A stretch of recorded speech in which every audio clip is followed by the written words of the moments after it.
Cuando decimos esto de not all men, no sé qué, que hay realmente muchos hombres que no les encaja el discurso que la sociedad les ha planteado para ellos y que ellos también no se ven reflejados en toda la imagen que se hace sobre el hombre. Entonces, a esa gente también le tenemos que apelar porque ellos están igual de perdidos también. Entonces, esa gente también la necesitamos con nosotras porque ellos no están de acuerdo. Entonces,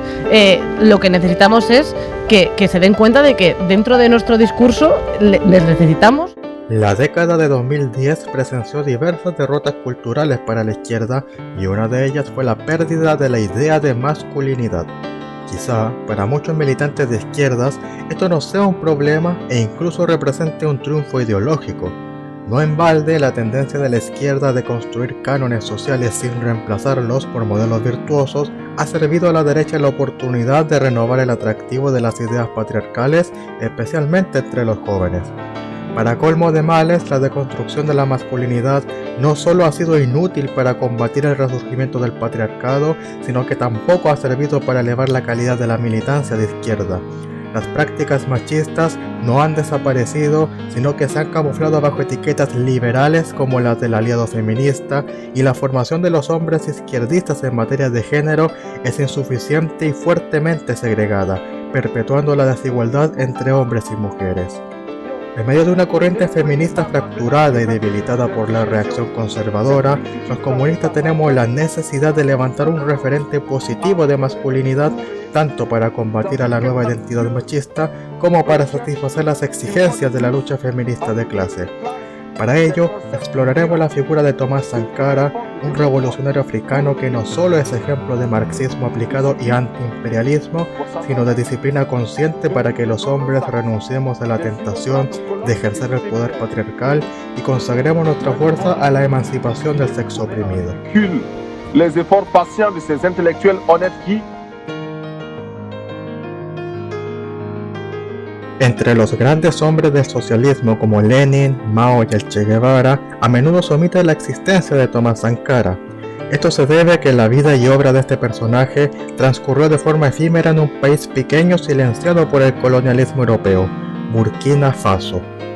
Tomás Isidore Noel Sankara fue un militar y político burkinés y destacado revolucionario comunista y teórico del panafricanismo que gobernó su país en un corto pero destacado periodo de desarrollo entre 1983 y 1987. Antes de asumir el rol de líder de su nación, como soldado fue testigo directo de los crímenes del neocolonialismo francés, la barbarie del tribalismo y el fundamentalismo religioso y la traición constante de la burguesía local a los intereses populares. Estas injusticias, aunadas a una conciencia de clase marxista y una novedosa conciencia de raza, cristalizaron en un ideal nacional de construcción del socialismo con apego a la realidad material específica de la patria. Tras un golpe de Estado en 1983 contra el gobierno títere de París, Sankara instaura un gobierno revolucionario cuyas metas inmediatas fueron el destierro de la presencia militar francesa, la industrialización, el combate a las enfermedades y la desertificación y la alfabetización de la población. Estas medidas, inéditas en un país africano acostumbrado a la miseria y la desigualdad más extremas, fueron fuertemente apoyadas por la población nacional y recibieron el reconocimiento internacional de grandes potencias socialistas como la Unión Soviética. Estos hitos fueron cristalizados simbólicamente con el cambio de los símbolos nacionales, incluido el nombre del país que pasó de ser República del Alto Volta a Burkina Faso, nombre que en lengua nativa significa Tierra de los Hombres Íntegros. Sin embargo, como muchas experiencias revolucionarias en países periféricos, el socialismo burkinés fue destruido debido al sabotaje interno y la presión exterior de las políticas imperialistas, especialmente de Francia. Tras una serie de crisis políticas y rebeliones militares, Sankara es asesinado en público junto a sus ministros en un atentado masivo el 15 de octubre de 1987. Desde aquel entonces, Burkina Faso se ha sumido en una espiral confusa de descomposición política, económica y social, aunque la actualidad del gobierno militar socialista de Ibrahim Traoré reivindica la figura y legado de Sankara como un eslabón fundamental en la histórica lucha del pueblo burkinés por su liberación total de toda opresión. Sankara no solo fue un estadista en las clásicas materias sociales de la izquierda como la soberanía nacional y el bienestar social, sino que su obra estuvo fuertemente marcada por una inédita perspectiva de género. Una frase del propio Sankara que resume a la perfección cuál es su visión sobre la mujer en una sociedad revolucionaria reza lo siguiente: la revolución y la liberación de la mujer van unidas. No hablamos de la emancipación de la mujer como un acto de caridad o por una oleada de compasión humana. Es una necesidad básica para el triunfo de la revolución. Las mujeres ocupan la otra mitad del cielo. Más allá del mero atractivo de las ideas, Sankara desafió con la fuerza del Estado y el pueblo organizado las estructuras de dominación patriarcales de su sociedad. Una de sus primeras acciones en este sentido fue emancipar a las mujeres de la etnia Mosi, las cuales estaban sometidas a prácticas rituales como mutilación genital y matrimonios forzados. Del mismo modo, prohibió el matrimonio con niñas y adolescentes hasta los 18 años, la poligamia y la pederastia ampliamente practicada entre círculos sociales religiosos. Ya atendiendo los flagelos más graves del sometimiento femenino, impulsó numerosas políticas públicas con perspectiva de género para elevar la calidad de vida de las mujeres y niñas en equidad con el resto de la población.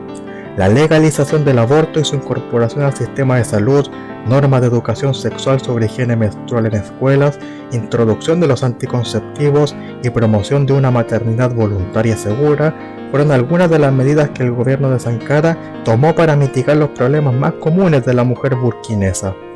En el ámbito económico, estableció por ley la igualdad salarial entre hombres y mujeres y habilitó una red de escuelas y guarderías públicas y gratuitas para que las mujeres pudieran incorporarse a la vida económica del país.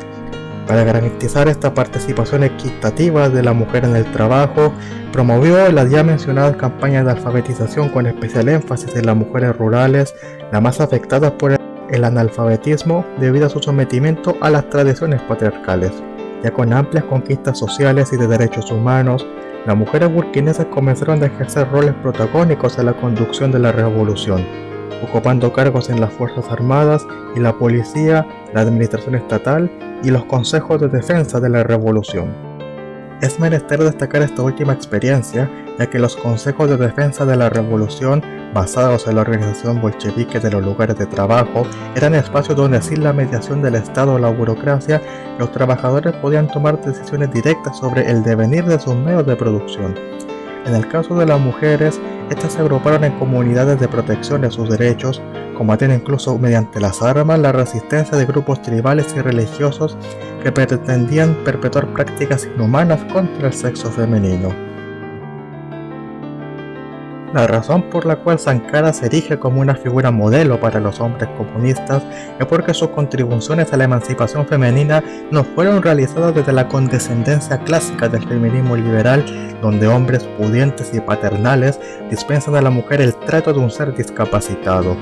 Por el contrario, Sankara, como humanista, creyó desde el principio en el poder de la mujer para ejercer su autodeterminación y como marxista-leninista supo identificar las trabas sociales, políticas y económicas que impedían dicha realización.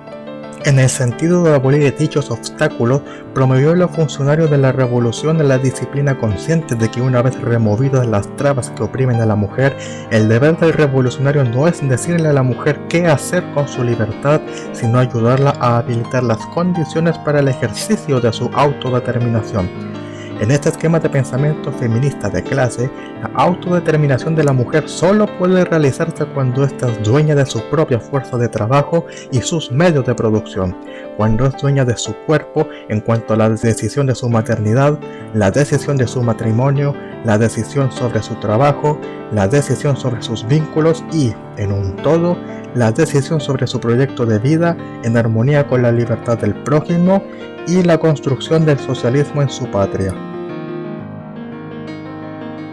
La reacción conservadora reivindica las figuras clásicas de la masculinidad patriarcal como los modelos de masculinidad para los hombres. En países otrora progresistas como Argentina, las conquistas civilizatorias del feminismo están siendo desmanteladas con la complicidad de una población masculina encandilada con la ilusión de que su odio a las mujeres es parte de su esencia como hombres, fomentando conductas antisociales e inhumanas que solo habilitan la profundización de la violencia y abre la puerta a formas cada vez más graves de autoritarismo. Respecto a esta nefasta pero muy efectiva estrategia de la derecha, las corrientes feministas dominadas por el liberalismo no han sabido poner resistencias capaces de disputar la conciencia de los hombres. Por el contrario, solo han sabido profundizar la deconstrucción de la masculinidad sin la construcción de referentes positivos bajo la falsa creencia de que los cánones de conducta, por el mero hecho de ser constructos sociales, son innecesarios para conducir la lucha política. Lo cierto es que, tal como señala el materialismo dialéctico, aunque una estructura de poder como un canon de comportamiento sea un constructo social, es siempre necesaria para organizar con eficiencia a un sujeto de lucha, pues es un hecho material de que el ser humano define su comportamiento a través de la emulación de un referente de conducta. En el caso que nos atañe, despojar a un hombre de izquierda de toda masculinidad solo genera un sujeto de lucha confundido e indisciplinado, vulnerable a caer en prácticas patriarcales. ¿Para qué hablar de los efectos de esta deficiencia en la disputa de las conciencias, donde los referentes masculinos de la derecha poseen la hegemonía no por ser superiores en virtud, sino simplemente porque son los únicos? Las y los comunistas no podemos seguir tolerando esta mediocridad del feminismo liberal que diluye la fuerza de los oprimidos con premisas individualistas ni el rearme del machismo más peligroso. Por lo tanto, debemos disponernos a la tarea de oponer frente a la confusión izquierdista y la reacción derechista un modelo de conducta virtuoso basado en la experiencia empírica de las luchas revolucionarias. Y mientras la derecha restriega las figuras de hombres blancos, acaudalados y sociópatas como referentes de masculinidad, nosotros tomamos por bandera a un hombre negro, de condición humilde y plenamente entregado a la causa de la liberación de la humanidad de toda opresión. Un hombre capaz de renunciar a su privilegio masculino para emancipar al sexo oprimido. Un hombre consagrado a la mancomunidad de la patria y la humanidad. Un hombre sensible al dolor ajeno y capaz de dar la vida si fuera necesario. Un hombre como Tomás Sankara.